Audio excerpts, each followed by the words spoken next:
And on the topic of immigration, I know you're on Capitol Hill right now. You're planning to force a Senate vote on a resolution that would essentially require the administration to release a report detailing their efforts to comply with court orders when it comes to deportations, which some courts have said were wrongful deportations to places like El Salvador. Have any of your Republicans colleagues told you that they'll vote for this with you?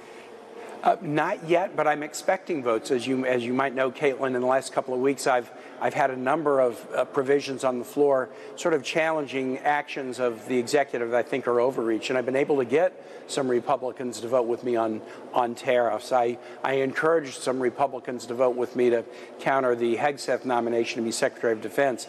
This particular motion is called a privileged motion.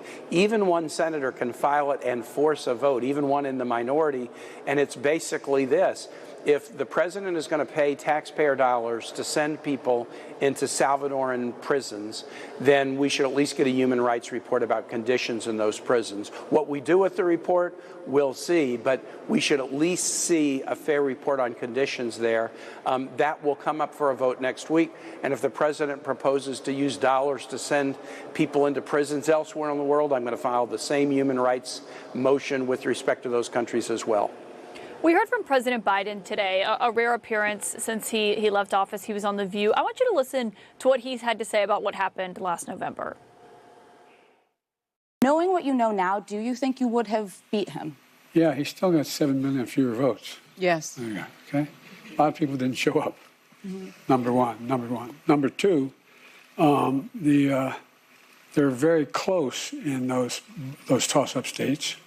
It was it wasn't a slam dunk. Let me put it this way: he's had the worst 100 days any president's ever had.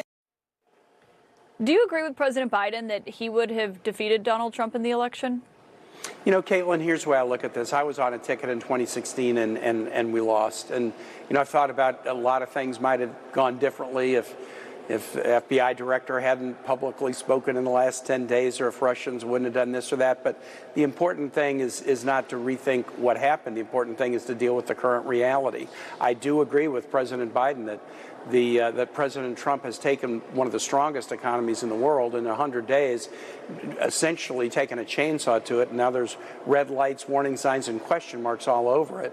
And he's taking a series of other actions that are very dangerous, including ignoring Supreme Court orders. So the burden's on the shoulders of all of us, not just those in elected office, but Americans, to stand strong for democracy when we're getting ready to commemorate 2026, the 250th birthday of this nation.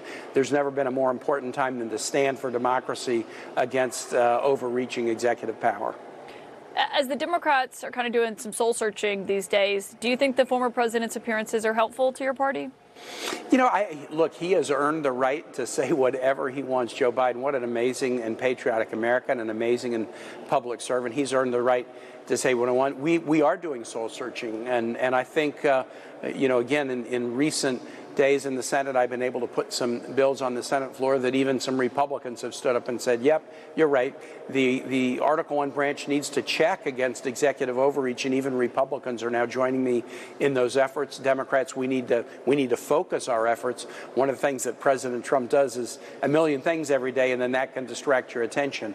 The economy is what we ought to be focusing on, as well as cuts to programs that matter the most to the most people, like Medicaid, Medicare, and Social Security. Senator Tim Kaine, thank you for your time. You bet, Caitlin. Thanks.